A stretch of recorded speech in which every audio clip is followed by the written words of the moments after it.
പ്രിയമുള്ള സുഹൃത്തുക്കളെ, ജനാധിപത്യ രാജ്യത്ത് ജീവിക്കുന്ന നമുക്ക് ആ രാജ്യത്തിന്റെ ഭരണഘടനയ്ക്കും മേലെ ഒരു നിയമമുണ്ട് എന്ന് പറഞ്ഞാൽ നമുക്കത് അംഗീകരിക്കാൻ സാധിക്കുമോ? ജനാധിപത്യ വിശ്വാസികൾക്ക് അംഗീകരിക്കാൻ സാധിക്കില്ല. നമുക്ക് ഓൾ ഇൻ ഓൾ ഭരണഘടനയാണ് പ്രധാനം. ഞാൻ കഴിഞ്ഞ ദിവസം ഹൈക്കോടതിയിലെ ഒരു വിധി കാണിച്ചിരുന്നു. അതുക്കും മേലെയാണ് ശരീഅത്ത് കോടതി എന്ന് പറഞ്ഞാൽ നമുക്കത് അംഗീകരിക്കാൻ പറ്റുമോ? ഞാനിപ്പോ കോഴിക്കോട് കുടുംബ കോടതിയിൽ നിന്നും ഒരു ഡിവോഴ്സ് സർട്ടിഫിക്കറ്റ് വാങ്ങിയിരിക്കുന്നു എന്ന് വിചാരിക്കുക. ഇപ്പൊ പള്ളിക്കാര് പറയാണ്, അതെ, ഈ പള്ളിയിലെ നിയമപ്രകാരം നിങ്ങൾ ഇന്ന ആളുടെ ഭാര്യയാണ്, അല്ലെങ്കിൽ ആ വ്യക്തി തന്നെ വന്നിട്ട് അവകാശവാദം ഉന്നയിക്കുന്നു, ഇന്ന ആൾ എന്റെ ഭാര്യയാണ്. അപ്പോൾ നമ്മുടെ കോടതിക്കും മേലെയാണ് പള്ളി കമ്മിറ്റി എന്നല്ലേ വരിക.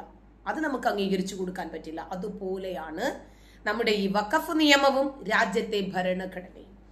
അങ്ങനെ ഒരു നിയമ പരിരക്ഷ, അതും ഭരണഘടനയ്ക്ക് അതീതമായിട്ടുള്ള ഒരു നിയമ പരിരക്ഷ ഒരു നിയമത്തിനും ഒരു ബോർഡിനും ഒരു ശരീഅത്ത് ലോയ്ക്കും കൊടുക്കാൻ പറ്റില്ല. അങ്ങനെ ഉണ്ടാകാൻ പാടില്ല. ഇപ്പോ ഗവൺമെന്റിന്റെ ഉടമസ്ഥതയിലുള്ള ഭൂമിക്ക് വഖഫിന് വേണമെങ്കിൽ അവകാശവാദം ഉന്നയിക്കാം, മനസ്സിലായോ? പക്ഷേ തിരിച്ച് ഗവൺമെന്റ് ആവശ്യങ്ങൾക്ക് വഖഫ് ഭൂമിയിൽ അവകാശവാദം ഉന്നയിക്കാൻ പറ്റുമോ? ഇല്ല. അതിന്റെ അർത്ഥം എന്താ? ഗവൺമെന്റ് റൂളിന് മുകളിലാണ് 6-ാം നൂറ്റാണ്ടിന്റെ ശരീഅത്ത് നിയമമെന്ന് തന്നെയല്ലേ മനസ്സിലായത്? നമ്മുടെ ജനാധിപത്യ ഗവൺമെന്റിനും മേലെ ഒരു സൂപ്പർ പവർ ശരീഅത്ത് ഗവൺമെന്റ്. അതിവിടെ പറ്റില്ല. അത്രയും നമ്മളും പറഞ്ഞിട്ടുള്ളൂ. മറ്റൊരു മതവിഭാഗത്തിനുമില്ലാത്ത ചില പ്രത്യേക നിയമ പരിരക്ഷ വഖഫ് ബോർഡിന് നൽകപ്പെടുന്നു. ആരുടെ ഭൂമിയും ഉടമസ്ഥപ്പെടുത്താൻ, കൈവശപ്പെടുത്താൻ, ക്ലെയിം ചെയ്യാൻ, കൊള്ളയടിക്കാനുള്ള നിയമപരമായ അനുമതി അവർക്ക് ലഭിക്കുന്നു. മനസ്സിലായോ? അതായത് തലയ്ക്കു മുകളിൽ തൂങ്ങുന്ന ഒരു വാള് പോലെയാണ് വഖഫ് എല്ലാവർക്കും. പുതിയ പുതിയ അവകാശവാദങ്ങളുമായിട്ട് വഖഫ് പ്രത്യക്ഷപ്പെടുക. വഖഫിന്റെ ഈ കൊള്ളക്കിരയായിട്ടുള്ള 10,000-കണക്കിന് പരാതികളും കേസുകളും ഇപ്പോഴും കോടതി നടത്തിക്കൊണ്ടിരിക്കുക. ഇന്ത്യൻ പാർലമെന്റ് പോലും വഖഫ് ഭൂമിയാണ് എന്ന അവകാശവാദം ഉന്നയിക്കുന്ന ഈ സാഹചര്യത്തിൽ ഇതൊരു പ്രശ്നം തന്നെയല്ലേ? തന്നെയുമല്ല, സുപ്രീം കോടതിക്ക് പോലും വഖഫിനെതിരെ ഒരു നടപടിയെടുക്കാൻ സാധിക്കാത്ത സാഹചര്യമുണ്ടെങ്കിൽ ആ രൂപത്തിലുള്ള നിയമ പരിരക്ഷയും സുരക്ഷയുമാണ് ഇവർക്ക് ലഭിക്കുന്നതെങ്കിൽ കാത്തലിക് ചർച്ചിന് അത്തരം പ്രൊട്ടക്ഷൻ ഒന്നുമില്ലല്ലോ. ആരുടെയെങ്കിലും കൊള്ളയടിച്ചു കൊണ്ടുവരുന്നുണ്ടോ? അതുകൊണ്ടാണ് നമ്മൾ അതിനെ നഖശിഖാന്തം എതിർക്കാൻ കാരണം. ഇവരിനെയും ശരീഅത്ത് നിയമം ഇവർക്ക് വേണം, ഹിജാബ് നിയമം ഇവർക്ക് വേണം, ഓപ്പറേഷൻ തിയേറ്ററിനകത്ത് ഇവർക്ക് മതം വേണം, വസ്ത്രം വേണം, നഗരസഭയിൽ നോമ്പ് തുറക്കാൻ സമയമായി എന്ന് വിളിച്ചു പറയണം, ഹിന്ദു ക്രിസ്ത്യൻ സ്ഥാപനങ്ങളിൽ നമസ്കരിക്കാനുള്ള സൗകര്യം ഒരുക്കി കൊടുക്കണം, പള്ളി ഒരുക്കി കൊടുക്കണം, ഈദിനെ പോലെയുള്ള ഇസ്ലാമിക ആഘോഷങ്ങൾക്ക് പ്രത്യേകമായിട്ടുള്ള അവധി ദിവസങ്ങൾ ഇവർക്ക് പ്രഖ്യാപിച്ചു കൊടുക്കണം, നീറ്റ് പരീക്ഷയ്ക്ക് പോലും ഇവർക്ക് ഇവരുടേതായിട്ടുള്ള മതചിഹ്നങ്ങൾ ഉപയോഗിക്കണം, മതവേഷങ്ങൾ ഇവർക്ക് ഉപയോഗിക്കണം തുടങ്ങി ഇവരുടേതു മാത്രമായിട്ടുള്ള അവകാശങ്ങളും ഇവരുടെ ഇത്തരം മതപരമായിട്ടുള്ള പ്രശ്നങ്ങളും ദൂരീകരിച്ചു കൊടുക്കുന്നതിനു വേണ്ടി മാത്രം ഒരു സർക്കാർ ഒഴിഞ്ഞു വയ്ക്കേണ്ടിയിരിക്കുന്നു. ഇവർക്ക് ജനഗണമന പറ്റില്ല, വന്ദേ മാതരം പറ്റില്ല, വന്ദേ ഭാരത് ട്രെയിനും പറ്റില്ല കേട്ടോ, അത് വേറെ. ഇങ്ങനെ ഇവരുടേതായിട്ടുള്ള പല പല ആവശ്യങ്ങളും കണ്ടും കേട്ടും നമ്മൾ മടുത്തിരിക്കുന്നു. ഇപ്പോഴിതാ ഇവർക്ക് ഇസ്ലാമിക രാജ്യം വേണം. ഇവര് ഈ വഖഫിന്റെ പേരിൽ ഈ കേരളക്കരയിൽ കലാപമാണ് ആസൂത്രണം ചെയ്യുന്നത്. അതിനകത്ത് ഭേദഗതി പറ്റി വഖഫ് ചെയ്യാതിരിക്കുന്നതിന് വേണ്ടിയുള്ള ഒരു കാര്യം ചെയ്തില്ല. ഇപ്പോഴും വഖഫ് ചെയ്യാം, മുസ്ലിമിന് വഖഫ് ചെയ്യാം. മുസ്ലിം ആണെന്ന് ബോധ്യമുണ്ടെങ്കിൽ 5 കൊല്ലം മുസ്ലിമായിട്ട് ജീവിച്ചിട്ടുള്ള ആൾക്കാർക്ക് ഇപ്പോഴും വഖഫ് ചെയ്യാം. ആദ്യം ചോദിക്കത്തില്ല. ആ സംവിധാനത്തിനിടയ്ക്ക്, അതായത് പിടിച്ചു പറിക്കാൻ അവസരം ഞങ്ങൾക്ക് ഉണ്ടാക്കി തന്നത് തിരിച്ചെടുക്കുന്നു, അല്ലെങ്കിൽ അത് മറ്റുള്ളവന്റെ വസ്തു. ഇപ്പൊ തന്നെ ഫറൂഖ് കോളേജ് നമുക്ക് കേരളത്തിൽ കൊള്ളയടിക്കാൻ അനുവദിക്കില്ല. ഇതാണ് നരേന്ദ്രമോദി സർക്കാർ ഈ ബില്ലിലൂടെ പറഞ്ഞു വെക്കുന്നത്. അപരന്റേത് അവന്റെ അനുമതിയില്ലാതെ തട്ടിയെടുക്കുന്ന സമ്പ്രദായത്തിന് തിരശ്ശീല. മാത്രം കാര്യം നമ്മുടെ ആൾക്കാർക്ക് മനസ്സിലാവട്ടെ. അവിടെ വസ്തു ഒരു കോളേജിന്റെ കയ്യിൽ നിന്ന് കാശ് കൊടുത്ത് മേടിച്ചതാ. 3 തലമുറ വരെയുള്ളവർ താമസിച്ചതാണ്. ഏറ്റവും അവസാനം ഒരാൾ ചെന്നപ്പോൾ ഇന്നലെ അതിനെപ്പറ്റി നമ്മുടെ ABC തന്നെ ചെയ്തിട്ടുണ്ട്. ഒരു പ്രായമുള്ള മനുഷ്യൻ, അദ്ദേഹത്തിന് ഇപ്പോൾ 70 വയസ്സുണ്ട്, അദ്ദേഹത്തിന്റെ മകൻ ആക്സിഡന്റ് ആയി. ഈ പറയുന്ന മനുഷ്യന് ഏതോ മാരകമായിട്ടുള്ള രോഗമാണ്. അദ്ദേഹം 2022 അവിടെ ചെല്ലുക, വസ്തുവിന് ലോൺ എടുക്കാൻ വേണ്ടി. ലോണിന്റെ ഡീറ്റെയിൽസ് നമുക്ക് ഈ പറയുന്ന താലൂക്ക് ഓഫീസിൽ നിന്ന് വില്ലേജ് ഓഫീസിൽ നിന്നൊക്കെ എടുക്കണം. ലോൺ വസ്തുവിനകത്ത് ക്ലെയിം ഉണ്ടോ മറ്റുണ്ടോ അതിന്റെ ഡീറ്റെയിൽസ് നടത്തുന്നത് നിങ്ങളുടെ വസ്തു ലോൺ എടുക്കാൻ പറ്റുന്നില്ല, എന്തോ കാര്യം, അത് വക്കപ്പ്, പുള്ളി വക്കപ്പ് ഒന്നും അറിയത്തില്ല. അപ്പം വക്കപ്പ് നിങ്ങളുടെ ഇത്രയും പ്രദേശത്തുള്ള കൂട്ടി ക്ലെയിം ചെയ്തിട്ടുണ്ട്, അപ്പോൾ നിങ്ങൾക്ക് കരമടയ്ക്കാനും പറ്റില്ല, നിങ്ങൾക്ക് ഇനി ആ വസ്തുവിനകത്ത് യാതൊരു ക്രയവിക്രയമില്ല, അത് അവരുടെ പോയിട്ട് കേസിന് പോയിട്ട് അവരുടെ കയ്യിൽ നിന്ന് വസ്തു തിരിച്ചു. ഈ മനുഷ്യൻ അവിടുന്ന് വരിക, അദ്ദേഹം പറയുന്നത് ഞാൻ ഇന്നലെ എനിക്ക് ആത്മഹത്യ ചെയ്യണമെന്ന് പറഞ്ഞാൽ എനിക്ക് വയ്യ, എന്റെ മകൻ ആക്സിഡന്റ് നടുവിൽ കിടക്കുകയാണ്, പിന്നെ എനിക്ക് ഒരു പെൺകുട്ടിയുള്ള അതിന്റെ കാര്യം അറിയാമല്ലോ, ഞാൻ ആത്മഹത്യ ചെയ്യണമെന്ന് പറഞ്ഞ് വീട്ടിൽ വരും. എല്ലാ അവസ്ഥയും അല്ലെങ്കിൽ മൂക്കും വായും പൊത്തിപ്പിടിച്ച. കാരണം നമ്മൾ ഈ പറയുന്ന കൂട്ട് മത്സ്യത്തൊഴിലാളികളാണ്, മാർഗമൊന്നുമില്ല. അയാൾ കടലിൽ പോയി ജീവിക്കുന്നവൻ, അയാൾ കടലിൽ പോകാൻ മാർഗമില്ല. പിന്നെ ഒരു കുഞ്ഞുണ്ട്, അവൻ ഓട്ടോ ഓടിക്കുന്നവൻ ആക്സിഡന്റിൽ പറ്റി നടുവിടിഞ്ഞു പോയി. ചികിത്സിക്കാനുള്ള മാർഗം വസ്തു പണയം വെക്കുന്ന, ആ പണയം വെക്കുന്ന വസ്തു കൊടുക്കുന്നപ്പോൾ അത് ഒക്കത്തില്ല. ആത്മഹത്യ ചെയ്യണമെന്ന് പറഞ്ഞ് വീട്ടിൽ വരികയാണ്. പിന്നെ അവിടെ വന്നപ്പോൾ കട്ടിൽ കിടക്കുന്ന മകന്റെ മുഖത്ത് നോക്കുമ്പോൾ, ഭാര്യയുടെ മുഖത്ത് നോക്കുമ്പോൾ ഞാൻ ആത്മഹത്യ ഇവനെ ആരും ചികിത്സിച്ചു, കടം മേടിച്ച് ചികിത്സിച്ചു. അങ്ങനെയാണ് അവിടുത്തെ വസ്തു പോയത് അറിയുന്നത്. ആരും അറിയുന്നില്ല നിങ്ങളുടെ വസ്തു പോകുന്ന കാര്യം, നിങ്ങൾ പോലും അറിയാൻ പറ്റാത്ത അവസ്ഥ. ആ ഒരു നോട്ടീസ് നമുക്ക് തരാൻ പറ്റാത്ത ഒരു നിയമം. അത്ര വിദഗ്ധമായ കൊള്ളയാണ് ഇവിടെ വഖഫ് ചെയ്തുകൊണ്ടിരുന്നത്. പിടിച്ചുപറിക്കാൻ ഇതിനെക്കാട്ടി മരുന്നില്ലേ? നിങ്ങൾ താമസിച്ചോണ്ടിരിക്കുന്ന നൂറ്റാണ്ടുകാർ താമസിച്ചോണ്ടിരിക്കുന്ന വസ്തു ഞങ്ങളുടേതാണെന്ന് ക്ലെയിം ചെയ്യുന്നതിന് അവൻ പോലും അറിയാൻ പറ്റാതെ ഒരു വസ്തു പോകുന്ന നിയമം മാറ്റിയാൽ അവിടെ പറഞ്ഞ ഭരണഘടനാ ലംഘനമാണ്. അതെന്താ ഭരണഘടനാ ലംഘനമാണ്? അതിന് കൂട്ടുനിൽക്കുക പ്രിയങ്ക, രാഹുൽ ഗാന്ധി, കോൺഗ്രസ്, ഇതിന്റെ പ്രതിപക്ഷ പാർട്ടികൾ. ഇപ്പം മനസ്സിലായില്ലേ ആർക്കാണ് ഇവിടെ ധ്രുവീകരണം, ആർക്ക് വേണ്ടിയാണ് ഇവർ നിൽക്കുന്നത്?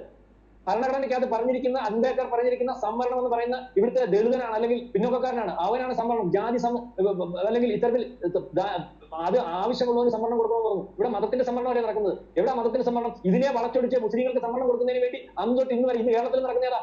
മുസ്ലിം ഒരു മതത്തിന് എങ്ങനെ സംവരണം? അതിനകത്ത് എല്ലാത്തിനകത്തും ഭരണഘടനയെ വളച്ചൊടിച്ച് ഭരണഘടന ആനുകൂല്യങ്ങൾ വളരെ കൃത്യമായിട്ട് ഇവിടെ വളരെ കൂടുതൽ. എന്നിട്ട് ഇവരെന്ത് പറയും? തരാതരം മാറ്റിയും പറയും ഞങ്ങൾ ഇവിടെ ന്യൂനപക്ഷമല്ല, ഞങ്ങൾ ഇവിടെ ഭൂരിപക്ഷമായിട്ടുണ്ട്. എന്നിട്ട് ന്യൂനപക്ഷ അവകാശങ്ങൾക്ക് വേണ്ടി നെഞ്ചിലിടിച്ച് നിലവിളിക്കും, കലാപമുണ്ടാക്കും, പ്രതിഷേധങ്ങൾ ഉണ്ടാക്കും. അതിന്റെ പ്രത്യാഘാതങ്ങൾ വലുതാണ് എന്ന് മുദ്രാവാക്യം മുഴക്കും. പ്രതിഷേധ യോഗങ്ങൾ, ഹർത്താലുകൾ, ഇങ്ങനെ ജനജീവിതം സ്തംഭിപ്പിക്കുന്ന പല മാർഗങ്ങളും ഇവർ അവലംബിക്കും. നാളെ ഭരിച്ചുകൊണ്ടിരുന്ന കോൺഗ്രസ് മറച്ചു മൂടിച്ച് ഇപ്പൊ തന്നെ കർണാടകയിൽ ചെയ്തേക്കുന്ന മുസ്ലിങ്ങൾക്ക് മാത്രം ആനുകൂല്യം. ഇപ്പൊ സുപ്രീം കോടതിയിൽ അത് ഒരു കാരണവശാലും നിൽക്കുന്നില്ല. ഭരണഘടന അനുശാസിക്കാത്ത ആനുകൂല്യം, ആ രീതിയിലൊക്കെ ആനുകൂല്യങ്ങൾ കൊടുത്തുകൊണ്ട് പോകും. ഇത് ശരിയല്ലെന്ന് പറയുന്നിടത്ത് പറയാം ഭരണഘടനാ ലംഘനമാണ്. കാരണം സാധാരണക്കാരൻ അറിയത്തില്ല. അല്ലെങ്കിൽ ഭരണഘടന BJP അല്ലെങ്കിൽ RSS ഇല്ലായ്മ ചെയ്യുകയാണ്. അപ്പൊ ഇതിനകത്ത് വഖഫ് നിയമത്തിനകത്ത് എന്താ ഭരണഘടനാ ലംഘനം? അപ്പൊ നമ്മുടെ വസ്തു പിടിച്ചു പറിക്കാൻ വരുന്നെങ്കിൽ നിങ്ങളാണെങ്കിൽ നിങ്ങൾ അതിന് തെളിവ് കൊണ്ടുപോകാം. അല്ലെങ്കിൽ ഈ പറയുന്ന പോലെ അതിനൊരു ബോഡി ഉണ്ടാവുന്നു കൃത്യമായിട്ട്. അതിനകത്ത് ഇപ്പൊ ഒരിക്കൽ ഈ രാജ്യം ഭാഗിച്ചു കൊണ്ടുപോയതുപോലെ ഇനിയും ഈ നാടിന്റെ 1/3 സമ്പത്ത് ഇവരുടെ കൈകളിൽ ഉള്ളതുപോലെ ഇനിയും ഈ വഖഫിന്റെ പേരും പറഞ്ഞു കൂടുതൽ ആനുകൂല്യങ്ങൾ പിടിച്ചു പറ്റുക മാത്രമല്ല, കൊള്ളയടിച്ച് ഈ രാജ്യം മുഴുവനും പകുത്തെടുക്കുന്നതിനു വേണ്ടി ഇവർ ഇറങ്ങിത്തിരിക്കുമ്പോൾ ഇവരെ സഹായിക്കുന്നത്, പിന്തുണയ്ക്കുന്നത്, ഇവർക്ക് എല്ലാ തരത്തിലുള്ള സഹായ സഹകരണങ്ങളും നൽകുന്നത് സെക്യുലറിസ്റ്റുകൾ. എടുക്കാൻ വരുമ്പം അതിനകത്ത് മുസ്ലിങ്ങൾ മാത്രം അതല്ലേ ചോദിക്കുന്നത്? ഈ രാജ്യത്ത് രാജ്യസ്നേഹികളായ മുഴുവൻ ആളുകളും ഒറ്റക്കെട്ടായി വഖഫിനെതിരെ പ്രതിരോധിച്ചത് കൊണ്ട് മാത്രമാണ് ഇത് ലോക്സഭയിലും പിന്നീട് രാജ്യസഭയിലും പുഷ്പം പോലെ പാസ്സായത്. വേറെ ജാതിയിലുള്ള വേണ്ടേ? വഖഫ് ചെയ്യുന്നതിന് കുഴപ്പം വരാതിരിക്കുന്നതിനല്ലേ മുസ്ലിങ്ങൾ വേണ്ട. വേറെ തന്നെ വസ്തു വേണമെന്ന് പറയാം, അത് ഞങ്ങളുടേതായിരുന്നു അല്ലെങ്കിൽ വഖഫിന്റെ ഭൂമിയായിരുന്നു. ഇപ്പൊ അവർ കുറെ ആളുകൾ കയറി അതിനകത്ത് ആവശ്യം ഉന്നയിക്കുമ്പോൾ അത് ശരിയാണോ തെറ്റാണോ എന്ന് പറയുന്നതിനകത്ത് മുസ്ലിങ്ങൾ മാത്രം മതി കമ്മിറ്റിയിൽ. ഇനിയും ഇവരെ അമുസ്ലിങ്ങളെ പേടിക്കുന്നത് എന്തിനാ? ഈ വഖഫ് എന്ന് പറഞ്ഞ് കിട്ടുന്നത് അങ്ങനെ തന്നെയാണോ ചെലവഴിക്കുന്നത് എന്നറിയണം. വഖഫ് ബോർഡിൽ ഇരിക്കുന്ന ആളുകൾ കൊണ്ടുപോയി പുട്ടടിക്കുവാണോ ചെയ്യുന്നത് എന്നറിയണം. ഇവരിത് മറിച്ച് വിൽക്കുവാണോ ചെയ്യുന്നത് എന്നറിയണം. അമുസ്ലിങ്ങളുടെ സമ്പത്ത് ഇവർ കയ്യേറിയിട്ടുണ്ടോ എന്നറിയണം. വേണ്ടേ? ആ മുസ്ലിങ്ങൾക്ക് മാത്രം വഖഫ് ചെയ്യുന്നതിന് തടസ്സമല്ല ഉണ്ടോ നോക്കിയപ്പോഴേ പുതിയതായിട്ട് 5 ഏക്കർ ഭൂമി വഖഫ് ചെയ്യാൻ പോവാ. ആർക്കാ തടസ്സം? മുസ്ലിം ആണെങ്കിൽ വഖഫ് ചെയ്തു, ബാക്കി ആൾക്കാരെ വഖഫ് ചെയ്യുന്നതിന് വേണ്ടി ഒക്കത്തില്ല. അതിന് വേണ്ടി അങ്ങനെ ചെയ്യുന്നതെന്ന് ചോദിക്കുന്നത് നിങ്ങൾ മുസ്ലിം അല്ലാത്ത ഒരാൾ വഖഫ് ചെയ്യുന്നത്. പിന്നെ കാര്യമുണ്ട്, 1954 വഖഫ് നിയമം കൊണ്ടുവരികയും 95 ഒടുവിൽ മൻമോഹൻ സിംഗ് ഇറങ്ങുന്നതിന് മുമ്പ് 2013 ഇത് ഭേദഗതി ചെയ്യുകയും ചെയ്ത് ഇവർക്ക് അൺലിമിറ്റഡ് ആയിട്ടുള്ള അവകാശങ്ങൾ സ്ഥാപിച്ചു കിട്ടി. അത് വച്ച് ഇവർ യഥേഷ്ടം അനുഭവിച്ചു വന്നു.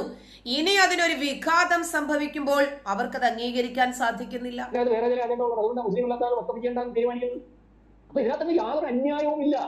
ഒരു അന്യായവും ഇല്ലാത്തിടത്താണ് ഇപ്പൊ ഒരു മുന്നൊരുക്കം നടക്കുന്നു.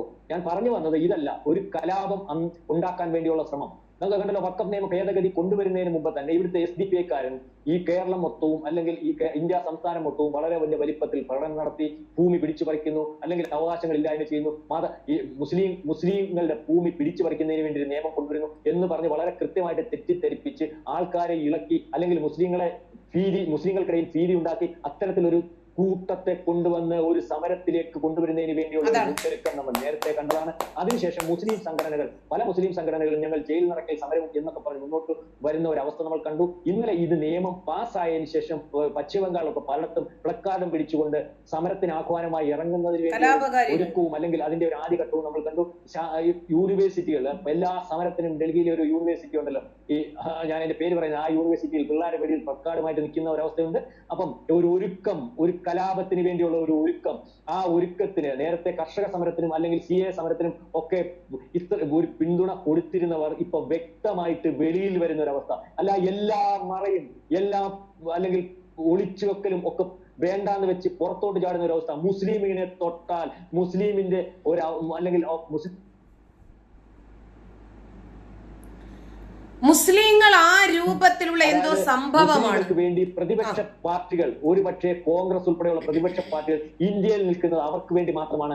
ബാക്കിയുള്ള ഹിന്ദു ആയാലും കൊള്ളാം, ക്രിസ്ത്യാനി ആയാലും കൊള്ളാം, ബുദ്ധനായാലും കൊള്ളാം, ജൈനനായാലും കൊള്ളാം, അവന്റെ കാര്യങ്ങളൊന്നും അവർക്ക് പ്രസക്തമല്ല. അല്ലെങ്കിൽ അവന്റെ കാര്യങ്ങളും ഭരണഘടനയ്ക്കകത്ത് മൊത്തത്തിൽ എല്ലാവർക്കും ഒരേ രീതിയിലുള്ള ആനുകൂല്യങ്ങളൊന്നും ഇവർക്ക് വിഷയമല്ല. മുസ്ലിമിന്റെ വിഷയം അത് മുസ്ലിങ്ങൾ പറയുന്നതാണ് അതിന്റെ വിഷയം, അതിനകത്ത് ഭരണഘടനയും വിഷയമല്ല. അതിനുവേണ്ടി സമരത്തിനിറങ്ങുന്നു. ആ കലാപത്തിന് ഒരു കോപ്പ് കൂട്ടുന്ന മുസ്ലിം സംഘടനകൾക്കും SDPI പോലെയും PFI പോലെയുള്ളവർക്കും പരസ്യമായ പിന്തുണ കൊടുക്കുന്നത് വേണ്ടിയുള്ള ഒരുക്കം അല്ലെങ്കിൽ ഞങ്ങളുടെ പിന്തുണ ഉണ്ട് എന്ന് കാണിക്കുന്നതാണ് ഇപ്പൊ കേസുമായിട്ട് സുപ്രീം കോടതി പോകുന്നത്. കേസുമായിട്ട് സുപ്രീം കോടതി പോകുന്നത് എന്തിനാണെന്ന് ചോദിച്ചാൽ കേസ് ജയിക്കുമോ തോക്കുമോ എന്നുള്ളതല്ല, കേസ് തോക്കുമെന്ന് തന്നെ അവർക്കറിയാം. പക്ഷെ സാധാരണക്കാരൻ നോക്കുമ്പോൾ ന്യായമായിട്ടുള്ള കാര്യമാണോ എന്ന് തോന്നിപ്പിക്കുന്നതിന് വേണ്ടിയാണ് സുപ്രീം കോടതിയിൽ ഒരു കേസ് കൊടുക്കുന്നത്. ഏത് ന്യായത്തിനും അന്യായത്തിനും നമുക്ക് കോടതിയെ സമീപിക്കാം, കോടതിക്ക് അത് പരിശോധിക്കുന്നതിന് വേണ്ടി. അതാണല്ലോ ന്യായാന്യായം. അല്ല, കോടതി നോക്കട്ടെ, സാധാരണക്കാരുടെ കണ്ണിൽ പൊടിയിടുന്നതിനു വേണ്ടി ഇവരിത് മതമാണ്, മതത്തിന്റെ ആചാരങ്ങളെയും വിശ്വാസങ്ങളെയും ഒക്കെ ഇത് ബാധിക്കുന്നു എന്ന് വിശ്വാസികളെ പറഞ്ഞ് തെറ്റിദ്ധരിപ്പിച്ച് മദ്രസ പൊട്ടന്മാരായ ആളുകളുടെ കയ്യിൽ ആയുധവും കൊടുത്ത് കലാപത്തിനിറങ്ങി പുറപ്പെടുന്നതിന് വേണ്ടിയുള്ള ഇവരുടെ മുന്നൊരുക്കങ്ങളാണ് ഇതൊക്കെ. നമ്മളെ ഇനി ഇന്ത്യയിൽ ജീവിക്കാൻ ഇവർ അനുവദിക്കില്ല, നരേന്ദ്രമോദി സർക്കാർ ഇതാ നമ്മളെ വേട്ടയാടുന്നേ എന്നിവർ പറഞ്ഞു വെക്കുവാണ്. ഇത് തന്നെയായിരുന്നു പൗരത്വ ഭേദഗതി നിയമത്തിന്റെ വിഷയത്തിലും ഏക സിവിൽ കോഡിന്റെ വിഷയത്തിലും ഹിജാബ് വിഷയത്തിലും ഒക്കെ ഇവർ തട്ടിക്കൂട്ടിയത് ഇതേ രൂപം തന്നെയായിരുന്നു. ഇവർ ഈ നാട്ടിൽ കലാപം ഉണ്ടാക്കുന്നതിന് വേണ്ടി എല്ലാ കോപ്പുകൂട്ടലുകളും നടത്തി കഴിഞ്ഞിരിക്കുന്നു. നന്ദി.